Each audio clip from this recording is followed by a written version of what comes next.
नजरिया।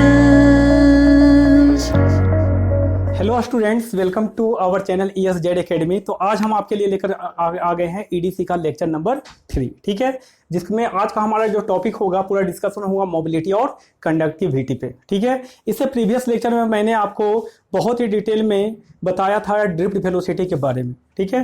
तो आज हम लोग डिस्कस करेंगे मोबिलिटी और कंडक्टिविटी के बारे में, ठीक है। तो अब देखिए, जब किसी भी सेमीकंडक्टर क्रिस्टल में जब आप इलेक्ट्रिक फील्ड अप्लाई नहीं किए थे, जब एक्सटर्नल इलेक्ट्रिक फील्ड जीरो था, तो वहां पर क्या था, random motion of charge carrier, ठीक है। तो जब आप देखिए फिगर नंबर ए में, जब इलेक्ट्रिक फील्ड जो मैंने अप्लाई नहीं किया है, तो उस समय क्या है, there is a random motion of free electrons, ठीक है। तो there is a random motion of free electrons, और इस मोशन को हम लोग क्या बोलते हैं, this is also called Brownian motion, ठीक है। तो जैसे आप इलेक्ट्रिक फील्ड अप्लाई करोगे तब क्या इफेक्ट होगा मोबिलिटी पे, जब इलेक्ट्रिक फील्ड प्रेजेंट नहीं है क्या इफेक्ट होगा, जब हम लोग टेम्परेचर का वेरिएशन करते हैं तब मोबिलिटी पे क्या इफेक्ट होगा, तो यही आज हम लोग देखने वाले हैं, ठीक है। इसके बाद हम लोग फिर डिस्कस करेंगे कंडक्टिविटी के बारे में, ठीक है। तो सबसे पहले आइए डिफाइन कर लेते हैं मोबिलिटी को, ठीक है। तो in a semiconductor mobility क्या डिफाइन करता है? In a semiconductor the mobility that represent the ease with which the charge carrier can move inside the semiconductor. मतलब ये वो रिप्रेजेंट करता है कि किसी भी सेमीकंडक्टर के अंदर चार्ज कैरियर, फ्री इलेक्ट्रॉन और मूव कितना इजीली मूव कर सकते हैं, ठीक है। सो जितना इजीली मूव करेंगे उसका मोबिलिटी क्या होगा, उतना ही ज़्यादा होगा, ठीक है। सो इसका डेफिनेशन अगर हम लोग देख लें, so in a semiconductor the mobility characterize the ease with which the charge carrier, free electrons and holes can move inside the semiconductor when it is pulled by the electric field, ठीक है। जब आप उसमें electric field apply किए हो तो कितना easily वो मूव कर सकता है, that is free electrons and holes. ये रिप्रेजेंट करता है मोबिलिटी को, ठीक है।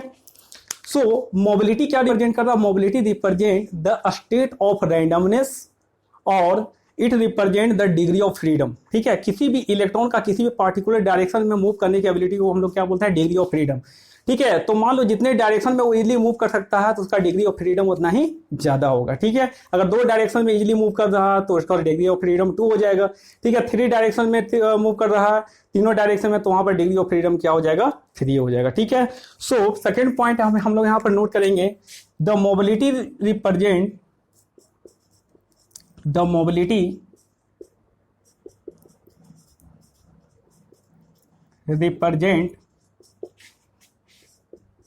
the extent of randomness,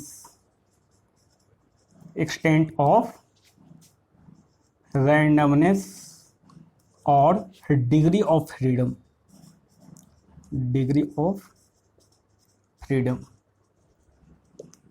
ठीक है। इसका मतलब स्टेट ऑफ रैंडमनेस जितना ज्यादा होगा उसका मोबिलिटी उतना ही ज्यादा होगा, ठीक है। मतलब अगर स्टेट ऑफ रैंडमनेस अगर इंक्रीज करेगा, इसका मतलब मोबिलिटी क्या होगा, इंक्रीज करेगा, ठीक है। अब देखिए यहाँ पर हम लोग ड्रिफ्ट वेलोसिटी का एक्सप्रेशन निकाले थे इससे प्रीवियस लेक्चर में। वहां पर आपका ड्रिफ्ट वेलोसिटी का आपका एक्सप्रेशन क्या आया था, इसको हम लोग थोड़ा सा रब कर लेते हैं। तो इससे प्रीवियस लेक्चर में मैंने ड्रिफ्ट वेलोसिटी का एक्सप्रेशन निकाला था, that is VD equal to E tau of divide by m। ये एक्सप्रेशन आया था ड्रिफ्ट वेलोसिटी का, ठीक है। तो यहां पर आपका ये जो टर्म है E टॉ अपॉन m, ये पूरा टर्म रिप्रेजेंट करता है मोबिलिटी को। क्या रिप्रेजेंट करता है? मोबिलिटी को। सो मोबिलिटी का जो फॉर्मूला आ गया, क्या आ गया, mu equal to E tau upon m। हम लोग जानते हैं सेमीकंडक्टर एक बाईपोलर एलिमेंट होता है। क्यों बाईपोलर होता है, ये भी क्वेश्चन ऑब्जेक्टिव में आ जाता है छोटे छोटे एग्जाम में। क्योंकि यहाँ पर आपका 2 तरह का चार्ज कैरियर रिस्पॉन्सिबल होता है फॉर करेंट कंडक्शन के लिए, that is free electrons and holes, ठीक है। तो इसलिए यहाँ पर हम लोग 2 मोबिलिटी की बात करेंगे, that is mobility of electrons and mobility of holes, ठीक है। तो उसी तरह से आपका यहाँ पर मोबिलिटी जो होगा, that is mobility of free electron जिसको रिप्रेजेंट करते हैं म्यू से, और मोबिलिटी ऑफ होल्स जिसको रिप्रेजेंट करते हैं म्यू पी से, ठीक है। सो टोटल मोबिलिटी जो आपका है इनसाइड द सेमीकंडक्टर वो क्या होगा, that will be equal to mu n और प्लस म्यू पी होगा। ठीक है, अब एक चीज बताइए, यहां से आपको क्या पता चला, और यहां पर एम जो होता है वो क्या होता है, इफेक्टिव मास। यहां पर क्या बोलते हैं उसको, इफेक्टिव मास, इफेक्टिव मास होता है। ठीक है, तो mobility is inversely proportional to effective mass, effective mass, mobility is inversely proportional to effective mass. Effective mass अगर ज़्यादा होगा तो मोबिलिटी क्या होगा, उसका कम होगा। ठीक है, अब इसका मतलब जो लाइट वेट का होगा उसका मोबिलिटी क्या होगा, ज़्यादा होगा। ठीक है, अब ऐसे भी सोचो, सपोज दैट आपको एक चावल का बोरा लेकर के दौड़ने के लिए बोल दिया जाए, ठीक है, तब क्या होगा, आप दौड़ पाओगे। अगर आपको फ्रीली अगर मूव किया करने के लिए बोला जाए दौड़ने के लिए, तो आप बहुत इजीली मूव कर सकते हो। ठीक है, तो वही कुछ हालत होती है यहाँ पर इलेक्ट्रॉन के। ठीक है, तो अगर आप मान लो सपोज दैट यहाँ पर मोबिलिटी की अगर हम बात करें तो यहाँ पर इफेक्टिव मास से इन्वर्सली है, तो इसका मतलब देखो, अगर हम लोग इफेक्टिव मास ऑफ इलेक्ट्रॉन और होल की बात करें, ठीक है, तो कुछ रियल मास से कुछ अलग होता है। ठीक है, यहाँ पर रियल मास और इफेक्टिव मास दोनों अलग अलग चीज़ हैं। ठीक है, तो यहाँ पर जो इफेक्टिव मास होता है वो डिपेंड करता है कर्वेचर पे। ठीक है, अभी हम लोग डिस्कस करेंगे उसके कर्वेचर पे कैसे डिपेंड करता है, लेकिन रियल मास डिपेंड नहीं करता है। रियल मास का जो है वो फिक्स है, एक वैल्यू। ठीक है, तो अब एक चीज बताइए, यहाँ पर जो आपका इफेक्टिव मास ऑफ इलेक्ट्रॉन है that will be equal to 0.2 times of real mass of 0.2 types of real mass of effective mass of electrons. इसको हम रिप्रेजेंट कर रहे हैं एम स्टार से। ठीक है, ये क्या रिप्रेजेंट करता है, effective mass equal to 0.2 times of real mass of electrons. और अगर हम होल्स की बात करें तो इफेक्टिव मास ऑफ होल्स जो होता है that will be equal to 0.4 times of real mass of 0.4 times of real mass of holes, ये होता है। तो यहां से ये पता चला कि आपका effective mass of free electron is smaller than the effective mass of holes, so M N star is smaller than M P star.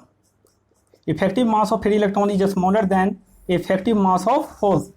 तो यहाँ पर मोबिलिटी क्या है, inversely proportional to effective mass, so therefore mobility of electron is always greater than mobility of holes. और practically अगर approximately अगर हम बात करें तो म्यूएन जो होता है that is approximately 2 times of mobility of holes होता है। ठीक है, ये भी क्वेश्चन कभी आ जाता है। ठीक है, तो जिसका इफेक्टिव मास कम होगा उसका मोबिलिटी ज़्यादा होगा। ठीक है, अब हम लोग आते हैं इफेक्टिव मास के बारे में थोड़ा बताते हैं आपको। ठीक है, तो देखिए, पर अगर हम लोग आइडियली हम लोग देखें एनर्जी बैंड डायग्राम को एक रेक्टेंगुलर बॉक्स से रिप्रेजेंट किया था। ठीक है, लेकिन ऐसा नहीं होता। यहाँ पर अगर प्रैक्टिकली देखें कि एनर्जी बैंड डायग्राम में जो आपका वैलेंस बैंड और कंडक्शन बैंड होता है उसमें सम ग्रेडियंट होता है। ठीक है, सम उसका कर्वेचर होता है। तो कैसा होता होगा प्रैक्टिकली, हम एनर्जी बैंड डायग्राम की बात करें तो एनर्जी बैंड डायग्राम में एक मैंने रिप्रेजेंट किया था, अपर बैंड इज कॉल्ड, जो एक्साइटेड स्टेट में थे। ठीक है, this is called conduction band, और ये क्या होता है आपका यहाँ पे वैलेंस बैंड। ठीक है, तो प्रैक्टिकली अगर देखें तो कुछ उसका क्या होता है, कर्वेचर होता है। ठीक है, तो यहाँ से देखिए आपका आइडियली मैंने ऐसे दिखलाया था जस्ट। ठीक है, ये आपका कंडक्शन बैंड था, ये आपका वैलेंस बैंड था। This is lowest energy level of conduction band, highest energy level of valence band, और ये दोनों के बीच का जो सेपरेशन था this is called forbidden energy gap. ठीक है, लेकिन प्रैक्टिकली कुछ ऐसा होता है। ठीक है, जब आप फोटो इलेक्ट्रॉनिक डिवाइसेज भी पढ़ोगे तो ठीक है, तो उसमें हम लोग एलईडी वगैरह जो पढ़ेंगे तो उसमें हम आपको डिटेल में भी और डिस्कस करेंगे इससे। ठीक है, तो यहाँ पर आप देखिए ये रिप्रेजेंट कर रहा है क्या, ये रिप्रेजेंट कर रहा है that is EC, that is bottom of conduction band या lowest energy level of conduction band. ये रिप्रेजेंट कर रहा है top of the valence band और highest energy level of valence band. तो अब एक चीज बताइए, यहाँ पर हम लोग बात करें तो इसका जो कर्वेचर होता है, इसका जो कर्वेचर होता है दिस कर्वेचर इज पॉजिटिव। तो यहाँ पर कर्वेचर इसका क्या है, कर्वेचर इसका कर्वेचर पॉजिटिव है। और यहाँ पर वैलेंस बैंड का जो कर्वेचर है, कर्वेचर ये कर्वेचर क्या है, निगेटिव है। ये कर्वेचर क्या है, निगेटिव है। ठीक है, तो जो आपका इफेक्टिव मास जो होता है वो डिपेंड करता है कर्वेचर पे। Effective mass depends upon curvature, depends upon curvature, curvature पे डिपेंड करता है। ठीक है, लेकिन रियल मास कर्वेचर पे डिपेंड नहीं करता है। रियल मास एक इलेक्ट्रॉन या चार्ज कैरियर, किसी भी चार्ज कैरियर का जो मास होता है, रियल मास, वो फिक्स होता है। ठीक है, तो अब यहाँ पर बताइए इफेक्टिव मास किस पे डिपेंड कर रहा है, कर्वेचर पे डिपेंड कर रहा है। तो अगर कर्वेचर पॉजिटिव होगा तो इफेक्टिव मास भी पॉजिटिव होगा, अगर कर्वेचर निगेटिव होगा तो इफेक्टिव मास भी क्या होगा, निगेटिव होगा।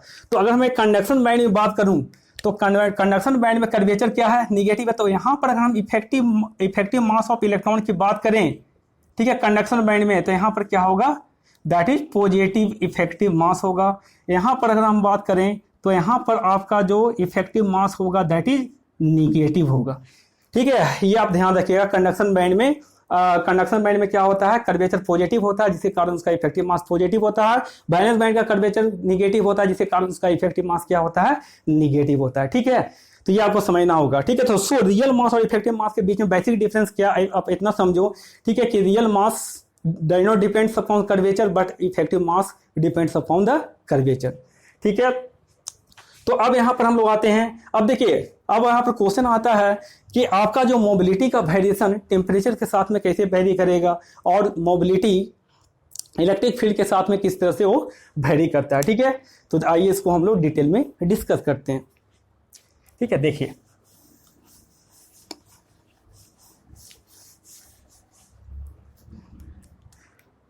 तो यहां पर आपका मोबिलिटी इक्वल टू क्या आ गया, ई tau upon M.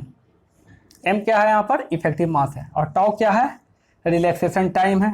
This is relaxation time and this is effective mass. Effective मास,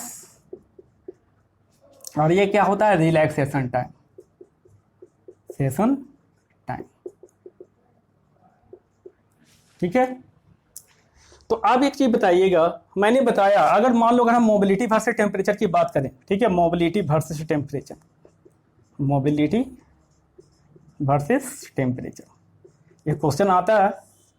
तो अगर आप टेम्परेचर को आप इंक्रीज करते हो तो मोबिलिटी क्या होता है, डिक्रीज करता है। टेम्परेचर इंक्रीज करने से मोबिलिटी डिक्रीज करता है। ये कैसे डिक्रीज कर रहा होगा, अब यहाँ से देखिए, मोबिलिटी किस पे डिपेंड कर रहा है, एक इफेक्टिव मास पे डिपेंड कर रहा है, एक इलेक्ट्रॉनिक चार्ज पे डिपेंड कर रहा है, और उसके रिलैक्सेशन टाइम पे डिपेंड कर रहा है। जब आप टेम्परेचर को बढ़ा रहे हो तो यहाँ पर इलेक्ट्रॉनिक चार्ज ये तो चेंज होने वाला नहीं है टेम्परेचर के साथ में, तो कांस्टेंट होगा। साथ में टेम्परेचर के साथ में कोई इफेक्टिव मास में भी कोई चेंजिंग नहीं हो रहा है।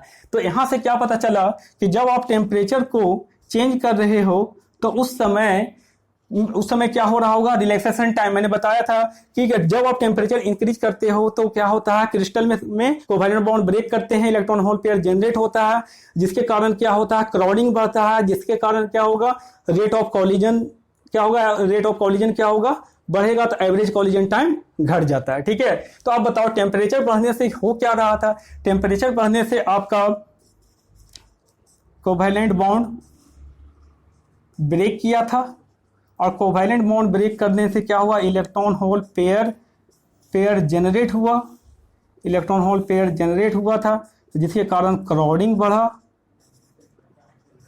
बढ़ा। तो यहाँ से आपका एवरेज कॉलिजन टाइम क्या हो गया, एवरेज कॉलिजन टाइम घट गया, और एवरेज कॉलिजन टाइम घट गया तब क्या हो गया, मोबिलिटी उसका डिक्रीज कर गया। ठीक है, तो कभी भी आपको क्वेश्चन आ जाए, ठीक है, कि टेम्परेचर के साथ में मोबिलिटी का क्या इफेक्ट होता है, ठीक है, तो टेम्परेचर के साथ में मोबिलिटी क्या होता है, डिक्रीज करता है। ठीक है, अब हम लोग देखते हैं मैथमेटिकली वो किस तरह से डिपेंड करता हो, सिलिकॉन और जर्मेनियम में टेम्परेचर के साथ मोबिलिटी का वेरिएशन क्या होता है। ओवरऑल तो हम लोग देख लिए कि मोबिलिटी क्या होगा, डिक्रीज करेगा जब आप टेम्परेचर को इंक्रीज करते हो। ठीक है, अब देखिए यहाँ पे, सो अगर हम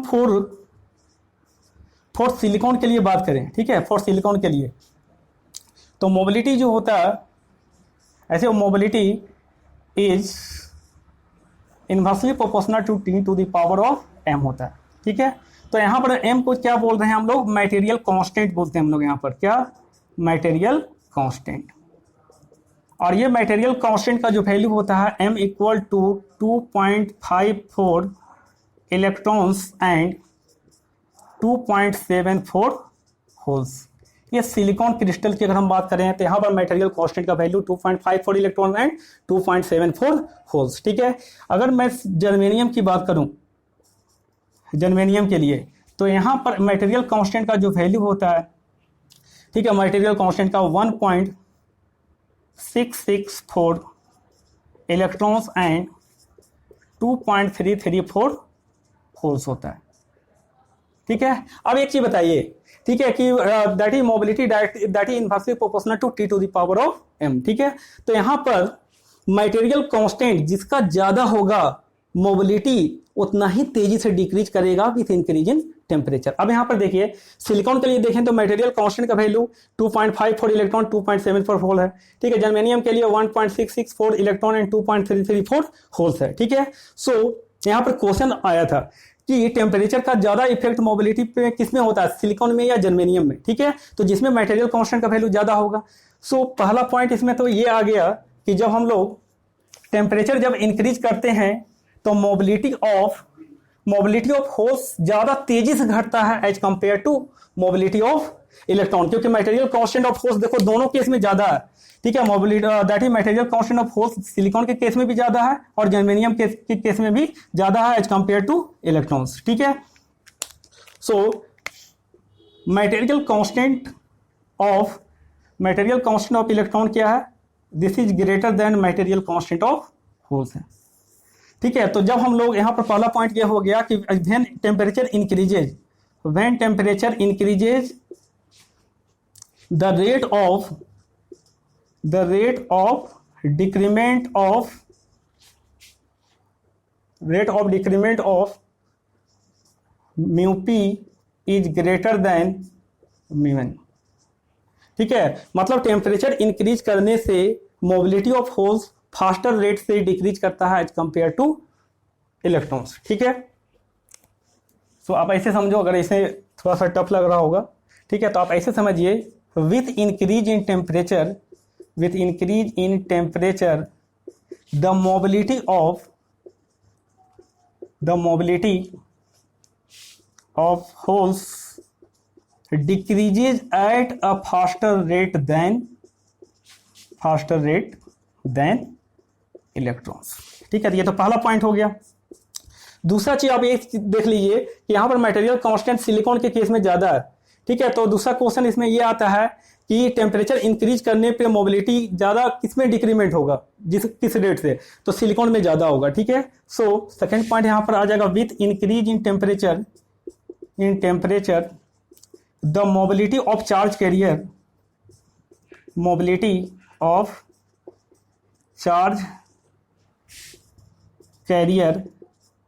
decreases at a faster rate in silicon as compared to germanium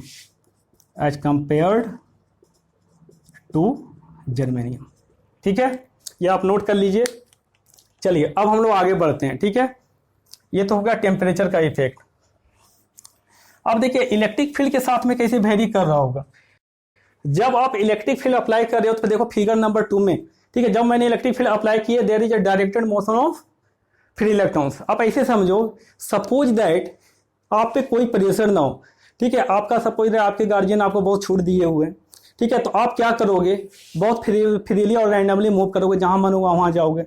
ठीक है, तो उस केस में समझो, ऐसा समझो कि एनालॉजी कि आप यहाँ पर इलेक्ट्रिक फील्ड यहाँ पर प्रेजेंट नहीं है, मतलब आप पर कोई फोर्स अप्लाई नहीं किया गया है। ठीक है, तो उस केस में क्या होगा, there is a random motion of free electrons, और इसको हम लोग क्या बोले थे, ब्रोनियर मोशन। ठीक है, तो यहाँ पर मोबिलिटी उसका ज्यादा होगा। जब इलेक्ट्रिक फील्ड प्रेजेंट नहीं है, रैंडमली मूव कर रहा, किसी पार्टिकुलर डायरेक्शन जिधर जा रहा उधर मूव कर रहा। ठीक है, तो अब यहाँ पर क्या होगा, यहाँ पर मोबिलिटी हाई है, ठीक है। जैसे आपने इलेक्ट्रिक फील्ड अप्लाई कर दिया तो वो बाउंड हो गया मूव करने के लिए किसी पार्टिकुलर डायरेक्शन में, तो एक उसका डायरेक्टेड मोशन हो गया कि इसी डायरेक्शन में मूव करना है। ठीक है, तो उसका डिग्री ऑफ फ्रीडम भी क्या हो गया, डिक्रीज हो गया। और डिग्री ऑफ फ्रीडम किसको रिप्रेजेंट कर रहा था, मोबिलिटी को रिप्रेजेंट कर रहा था। तो जैसे आपने इलेक्ट्रिक फील्ड अप्लाई किया, जैसे आपने इलेक्ट्रिक फील्ड अप्लाई किया, तो उस केस में क्या हो गया, उसका state of randomness, state of randomness, state of randomness उसका डिक्रीज कर गया। जब स्टेट ऑफ रैंडमनेस डिक्रीज कर गया तो उसका डिग्री ऑफ फ्रीडम भी क्या हो गया, डिग्री ऑफ फ्रीडम भी डिक्रीज कर गया। यहां तो किसी भी डायरेक्शन में मूव कर रहा था, लेकिन यहां पर तो देखो राइट टू लेफ्ट मूव करना चालू कर गया किसी पार्टिकुलर डायरेक्शन में, तो उसका डिग्री ऑफ फ्रीडम भी डिक्रीज किया। जब डिग्री ऑफ फ्रीडम डिक्रीज किया तो उसका मोबिलिटी भी क्या हो गया, डिक्रीज कर गया। तो यहां से आपको यह पता चल रहा होगा कि जब हम इलेक्ट्रिक फील्ड को बढ़ाते हैं तब वहां पर क्या होता है, उसका मोबिलिटी डिक्रीज करता है, मोबिलिटी डिक्रीज करता है। अगर छोटी छोटी एग्जाम में अगर क्वेश्चन अगर पूछा गया कि इलेक्ट्रिक फील्ड के साथ में मोबिलिटी क्या होता है, तो आप डायरेक्टली कौन सा ऑप्शन मारोगे, ठीक है, कि mobility decreases with increase in electric field. ठीक है, क्लियर हो गया होगा। अब देखिए यहां पर अगर क्वेश्चन अगर थोड़ा सा लेवल अगर बढ़ा करके पूछे कि अगर मान लो जैसे मैंने ड्रिफ्ट वेलोसिटी के बारे में बताया था, ड्रिफ्ट वेलोसिटी के बारे में कि अलग अलग रीजन में जब हम इलेक्ट्रिक फील्ड अप्लाई करते हैं तो ड्रिफ्ट वेलोसिटी का भी वेरिएशन अलग अलग होता है। लो फील्ड रीजन में लीनियरली था, ठीक है, मीडियम फील्ड रीजन में सब लीनियरली था, और जब हम हाई फील्ड रीजन में जाते हैं तो क्या होता है, ड्रिफ्ट वेलोसिटी ऑलमोस्ट सैचुरेट हो जाता है। ठीक है, तो यहाँ पर भी देखेंगे हम लोग कि जब हम अलग अलग रीजन में अप्लाई कर रहे हैं इलेक्ट्रिक फील्ड तो मोबिलिटी पे क्या क्या इफेक्ट हो रहा है। ठीक है, कॉमन क्वेश्चन आया तो आप डायरेक्टली क्या करोगे, लिखोगे decreases with increase in electric field. ठीक है, अब देखिए यहाँ पर हम लोग एक ग्राफ बना लेते हैं। ये आपका क्या है, मोबिलिटी, और ये है आपका that is electric field, electric field. ठीक है, यहाँ पर तीन रीजन मैंने बनाया था। यहाँ पर ये क्या था, 10⁻³ वोल्ट पर सेंटीमीटर, ये इलेक्ट्रिक फील्ड क्या है, वोल्ट पर सेंटीमीटर में। ठीक है, तो ये 10⁻³ और ये क्या है 10⁻⁴। इसको मैंने क्या बोला था, ये आपका था लो फील्ड रीजन, ये क्या था आपका मीडियम फील्ड रीजन, और ये क्या था that is high field region. इधर क्या था, हाई फील्ड रीजन। ठीक है, तो अब देखिए जैसे आप लो फील्ड रीजन में अप्लाई करोगे इलेक्ट्रिक फील्ड तो मोबिलिटी पे कोई ज्यादा इफेक्ट नहीं होता। तो बोलते हैं कि mobility is almost constant when we are applying the electric field in low field region. ठीक है, उसके बाद जैसे मीडियम फील्ड रीजन में जाओगे और मोबिलिटी तो इलेक्ट्रिक फील्ड को अगर मीडियम फील्ड रीजन में आप इंक्रीज करोगे तो उस केस में मोबिलिटी क्या होगा, डिक्रीज करने लगेगा। ठीक है, और जब आप हाई फील्ड रीजन में आप जाओगे तो आपका क्या होगा, मोबिलिटी और तेजी से डिक्रीज करने लगेगा, और तेजी से डिक्रीज करने लगेगा। ठीक है, सो अगर क्वेश्चन, ये भी क्वेश्चन आप आया हुआ है कि अगर आप लो फील्ड रीजन में जाते हो तो मोबिलिटी ऑलमोस्ट कांस्टेंट है इलेक्ट्रिक फील्ड के साथ। ठीक है, कोई वेरिएशन नहीं है, तो मोबिलिटी इज ऑलमोस्ट कांस्टेंट। जब आप मीडियम फील्ड रीजन में जा रहे हो तो मोबिलिटी क्या होता है, डिक्रीज कर रहा है, जब आपका इलेक्ट्रिक फील्ड इंक्रीज कर रहा है। और इसमें भी मोबिलिटी क्या हो रहा है, डिक्रीज कर रहा है जब इलेक्ट्रिक फील्ड इंक्रीज कर रहा है। ठीक है, अब एक चीज बताइए, तो यहाँ पर कांस्टेंट है, मोबिलिटी किस तरह से वेरी कर रहा होगा इस रीजन में, मीडियम फील्ड रीजन में। ठीक है, यहाँ पर मोबिलिटी है that is inversely proportional to होता है स्क्वायर रूट ऑफ ई, और यहाँ पर मोबिलिटी क्या होता है, that is inversely proportional to E होता है, तो और तेजी से घटेगा। क्लियर है, तो ये आपको ध्यान रखना कि कौन सा रीजन में मोबिलिटी का variation with respect to electric field कैसे होता है। ठीक है, चलिए अब हम लोग देखते हैं that is category of mobility, किस किस टाइप के मोबिलिटी होते हैं।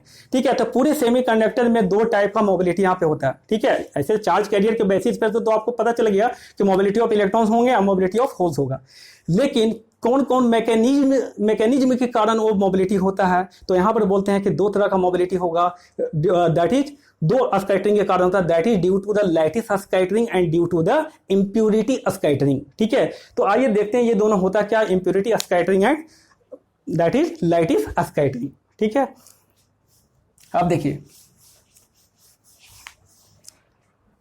सो अगर हम मोबिलिटी की बात करें, मोबिलिटी तो यहां पर दो तरह का मोबिलिटी होगा। किसके कारण होगा, एक तो होगा that is lattice mobility, lattice mobility जिसको आप रिप्रेजेंट करते हैं म्यू एल से, और एक होता है that is impurity mobility, impurity mobility. ये बहुत इंपॉर्टेंट टॉपिक है इसलिए मैं बता रहा हूं। ठीक है, this is represented by mu I. ठीक है, अब एक चीज ध्यान दीजिए, ये लैटिस स्कैटरिंग के कारण होता है। ठीक है, ये क्या होता है, lattice mobility due to lattice scattering, lattice scattering के कारण होता है। और ये किसके कारण होता है, ड्यू टू इम्प्योरिटी स्कैटरिंग के कारण होता है, इम्प्योरिटी स्कैटरिंग। ठीक है, अब देखिए स्कैटरिंग का मतलब क्या होता है, एक तरह से समझो कि मान लो जैसे आप कोलिजन बोलते हो, जब एक दूसरे से इलेक्ट्रॉन क्या हो रहा है, कोलाइड हो रहा है, लैटिस आयन के साथ में कोलाइड हो रहा है। ठीक है, तो अपना डायरेक्शन चेंज हो जा रहा है उसका। ठीक है, कोलाइड होने के बाद में। तो उसी तरह से जैसे स्कैटरिंग का अगर लिटरल मीनिंग अगर बोलेगा हिंदी में इसकी बात करें तो स्कैटरिंग का मतलब होता है बिखर जाना। ठीक है, तो ऑब्वियसली कोलिजन के बाद में क्या हो रहा था, डायरेक्शन एक दूसरे से चेंज हो जा रहा था। ठीक है, तो स्कैटरिंग का जो मीनिंग होता है दैट इज बिखर जाना। ठीक है, तो आप बताओ अगर हम लैटिस मोबिलिटी को डिफाइन करें तो कैसे डिफाइन कर सकते हैं। So lattice mobility is defined as the movement of the charge carrier. ठीक है, लैटिस आइटम बेसिकली। ठीक है, so lattice mobility arises due to the movement of the lattice item या thermal motion of the lattice item. ठीक है, सो यहां पर अगर हम लैटिस मोबिलिटी की बात करें, ये किसी कारण होगा, due to the thermal motion of lattice item, lattice item के थर्मल मोशन के कारण होगा। ठीक है, और ये लैटिस मोबिलिटी जो होता है that is inversely proportional to T to the power of 3/2। मतलब टेम्परेचर बढ़ने से लैटिस मोबिलिटी डिक्रीज करता है। अब आइए इम्प्योरिटी मोबिलिटी में। ठीक है, इम्प्योरिटी मोबिलिटी किसके कारण होता है, due to ionized donor and acceptor impurity. ठीक है, हम लोग बोलते हैं, ठीक है, एक चीज आप ध्यान रखिए, ठीक है, कि आपका जैसे आप बोलते हो कि लगभग 150 टू 160 केल्विन के आसपास। ठीक है, 150 टू 160 केल्विन के आसपास में क्या होता है, ऑल इम्प्योरिटी आइटम आयोनाइज हो जाता है। ऑल इम्प्योरिटी आइटम्स आयोनाइज हो जाते हैं, आयोनाइड हो जाते हैं। ठीक है, इसका मतलब क्या हो जाता होगा, जो आपका एनडी विथ एक्सेस इलेक्ट्रॉन है, ठीक है, वो क्या होता होगा, ये एनडी प्लस और एक इलेक्ट्रॉन। ठीक है, लूज का भी क्या हो जाता है, एनडी प्लस में कन्वर्ट हो जाता है। और जो एक्सेप्टर इम्प्योरिटी एटम का जो कॉन्सेंट्रेशन है, ठीक है, विथ एक्सेस होल, और वो एक इलेक्ट्रॉन लेकर के क्या हो जाता है, Na- में चेंज हो जाता है। ठीक है, ये हम लोग आगे भी देखेंगे। ठीक है, so almost at 150 to 160 kelvin all the impurity items ionize. तो ऐसा इसीलिए बोला जाता है कि 300 केल्विन जो रूम टेम्परेचर होता है, तो रूम टेम्परेचर पे सारे इम्प्योरिटी आइटम आयोनाइज हो चुके हैं। ठीक है, कंप्लीट 100% आयोनाइजेशन हो चुका है। ठीक है, तो अगर हम लोग इम्प्योरिटी मोबिलिटी को डिफाइन करें, सो इसको डिफाइन कर सकते हैं, it arises due to the ionized donor and acceptor impurity, donor and acceptor impurity। तो यहां पर ये आपका impurity mobility that is directly proportional to T to the power of 3/2 इस तरह से वेरी करता है। मतलब टेम्परेचर बढ़ाने से यहाँ पर इम्प्योरिटी मोबिलिटी क्या हो रहा है, इंक्रीज कर रहा है। ठीक है, साथ में एक और वेरिएशन आता है कि जो इम्प्योरिटी मोबिलिटी है that is inversely proportional to ND और इन्वर्सली प्रोपोर्शनल टू एनए।